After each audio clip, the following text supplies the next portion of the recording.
Hello friend, welcome to AKS world 2.0।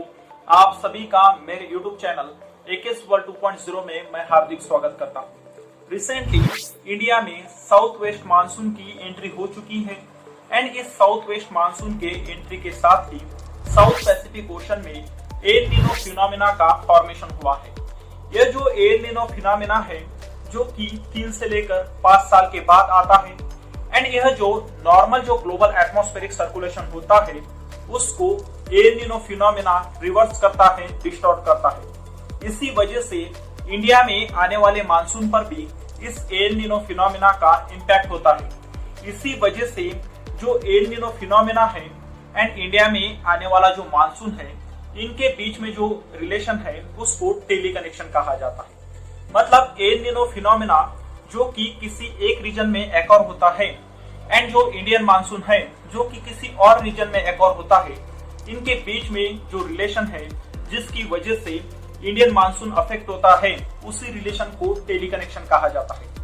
मतलब India में आने वाले जो मानसून की जो रेनफॉल है उसके प्रिडिक्शन के लिए एल नीनो फिनोमेना को समझना काफी इंपॉर्टेंट है। अगर हम एल नीनो के बारे में देखें जो कि साउथ पैसिफिक ओशन में एकॉर होने वाला एक फिनोमेना है, 3 से लेकर 5 साल के बाद इस एल नीनो का फॉर्मेशन होता है एंड फॉर्मेशन के बाद 6 महीने तक यह साउथ पैसिफिक ओशन में रहता है। इन 6 महीने के पीरियड में अगर कोई और फिनोमेना किसी और रीजन में अगर एकॉर होता है तो उस पर भी इस एल नीनो का इम्पैक्ट होता है। इसी वजह से इस एल नीनो को समझना काफी इंपॉर्टेंट है। अगर हम एल नीनो को यहाँ पर समझने की कोशिश करें तो हमें पहले नॉर्मल ईयर को यहाँ पर समझना पड़ेगा कि नॉर्मल ईयर में क्या होता है। अगर हम नॉर्मल ईयर की बात करें तो जो साउथ पैसिफिक ओशन है उसमें जो ऑस्ट्रेलिया कॉन्टिनेंट है एंड जो साउथ अमेरिका कॉन्टिनेंट है, इनके पास में जो भी कंडीशन होती है उससे ग्लोबल एटमॉस्फेरिक सर्कुलेशन क्रिएट होता है। मतलब जो साउथ अमेरिका जो कॉन्टिनेंट है वहां पर कोल्ड कंडीशन क्रिएट होती है। इस कोल्ड कंडीशन की वजह से वहां पर हाई प्रेशर क्रिएट होता है एंड जो ऑस्ट्रेलिया कॉन्टिनेंट है वहां पर हॉट कंडीशन होने की वजह से लो प्रेशर क्रिएट होता है। इसी वजह से इस हाई एंड लो प्रेशर की वजह से एक बड़ा ग्लोबल एटमॉस्फेरिक सर्कुलेशन क्रिएट होता है। मतलब इस नॉर्मल ईयर में यह जो ग्लोबल एटमॉस्फेरिक सर्कुलेशन होता है वह जो भी अदर एटमॉस्फेरिक जो फिनोमिनन है उसको स्ट्रेंथन करता है। मतलब नॉर्मल ईयर में अगर भारत में एक मानसून आता है तो इस ग्लोबल एटमॉस्फेरिक सर्कुलेशन की वजह से भारत में आने वाला जो मानसून है वह स्ट्रेंथन होता है, उसकी कैपेसिटी बढ़ती है।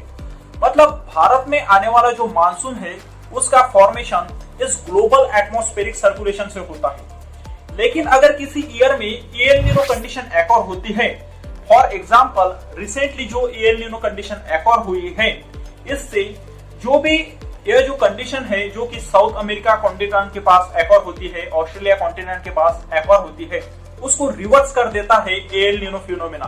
मतलब जो साउथ अमेरिका कॉन्टिनेंट के पास नॉर्मल ईयर में जो कोल्ड कंडीशन रहती है वह एल नीनो ईयर में हॉट कंडीशन में कन्वर्ट हो जाती है एंड जो ऑस्ट्रेलिया जो कॉन्टिनेंट है वहां पर जो हॉट कंडीशन रहती है वह एल नीनो ईयर में कोल्ड कंडीशन में कन्वर्ट हो जाती है।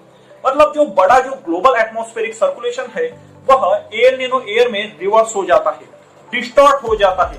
मतलब जो ग्लोबल एटमॉस्फेरिक सर्कुलेशन जो कि नॉर्मल ईयर में मानसून को स्ट्रेंथन करता है, एल नीनो ईयर में वही ग्लोबल एटमॉस्फेरिक सर्कुलेशन डिस्टॉर्ट हो जाता है, रिवर्स हो जाता है। मतलब मानसून पर भी इसका इम्पैक्ट होता है। मतलब इस ग्लोबल एटमॉस्फेरिक सर्कुलेशन से जो भी अदर जो फिनोमेना है जैसे कि इंडियन मानसून जो कि स्ट्रेंथन होता है, इस एल नीनो फिनोमेना की वजह से जो ग्लोबल एटमॉस्फेरिक सर्कुलेशन का डिस्टॉर्शन होता है उससे इंडियन मानसून भी वीक होने के चांसेस बढ़ जाते हैं। इसी वजह से इस एल नीनो फिनोमेना की वजह से जो भी रेनी जो एरियाज है वह ड्राई सीजन में कन्वर्ट हो जाते हैं एंड जो ड्राई एरियाज है वह रेनी एरियाज में कन्वर्ट हो जाता है। मतलब रिसेंटली जो साउथ पैसिफिक ओशन में एल नीनो का फॉर्मेशन हुआ है उसके साथ ही इंडिया में मानसून की एंट्री भी हो रही है। मतलब यहाँ पर काफी चांसेस है कि एल नीनो का इम्पैक्ट इंडिया में आने वाले मानसून पर भी हो, क्योंकि हमने देखा कि भाई जो ग्लोबल एटमॉस्फेरिक सर्कुलेशन है जो कि रिवर्स एंड डिस्टॉर्ट हो रहा है जिसकी वजह से मानसून का फॉर्मेशन होता है। मतलब यहाँ पर अगर एल नीनो काफी स्ट्रॉन्ग रहता है तो इसका इम्पैक्ट भी काफी स्ट्रॉन्ग रह सकता है। मतलब जो भारत में मानसून से आने वाली जो रेनफॉल है वह एल नीनो से अफेक्ट हो सकती है। मतलब यहाँ पर हम प्रिडिक्ट कर सकते हैं कि भारत में जो मानसून से इस साल जो रेनफॉल होगी या तो वह नॉर्मल रह सकती है या बिलो नॉर्मल रह सकती है। अबव नॉर्मल रहने के चांसेस काफी कम है।